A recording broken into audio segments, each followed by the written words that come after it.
এই যে আমাদের পুলিশ বাহিনীর মরাল ইতিমধ্যে ভেঙে গেছে, আমরা জানি। সশস্ত্র বাহিনী যেহেতু এইরকম একটি ঘটনায় জড়িয়ে গেছে বা জড়ানোর উপক্রম হচ্ছে, তো ফলে আপনার যথেষ্ট জাস্টিফিকেশন তখন তৈরি হয়ে যাবে এই কাজে। জামাত বাংলাদেশের সবচেয়ে পুরনো রাজনৈতিক দল, ব্রিটিশ আমলে গঠিত, এক, এমনকি আওয়ামী লীগের চেয়ে পুরনো রাজনৈতিক দল। দ্বিতীয়ত, তারা 100 বছর পরে কি করবেন সেই পরিকল্পনা, প্রজেকশন তাদের থাকে সবসময়, এবং তার ফলে তারাই প্রথম একমাত্র দল যারা দাবি করেছেন জাতিসংঘের তত্ত্বাবধানে নির্বাচনটি অনুষ্ঠিত হতে হবে। আর আপনার যারা এখন দায়িত্বে আছেন তাদের ব্যাক অফ দ্য মাইন্ড হয়তো আছে যে নির্বাচন বলতে হয়তো তারা গণভোট বোঝাচ্ছেন।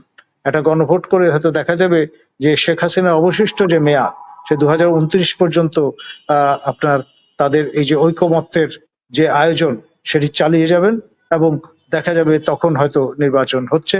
আর সেই নির্বাচনের সময় দেখা যাবে যে আপনার জাতিসংঘ বাহিনীকে মোতায়েন করতে হচ্ছে, কারণ 3 বছর লাগবে ফুললি আপনার এই কনফ্লিক্ট জোনে রূপান্তরিত হওয়ার জন্য। এবং সেই লক্ষ্যে আবার আমাদের মাননীয় উপদেষ্টা মাহফুজ আলম তিনি কিন্তু স্ট্যাটাস দিয়ে বলেছিলেন গৃহযুদ্ধ অবশ্যম্ভাবী। খেয়াল করেন, তো গৃহযুদ্ধ মানে হচ্ছে কনফ্লিক্ট। কনফ্লিক্ট এর জন্য যা যা মাল মশলা দরকার সেগুলো ইতিমধ্যে বপিত হওয়ার প্রক্রিয়া শুরু হয়েছে।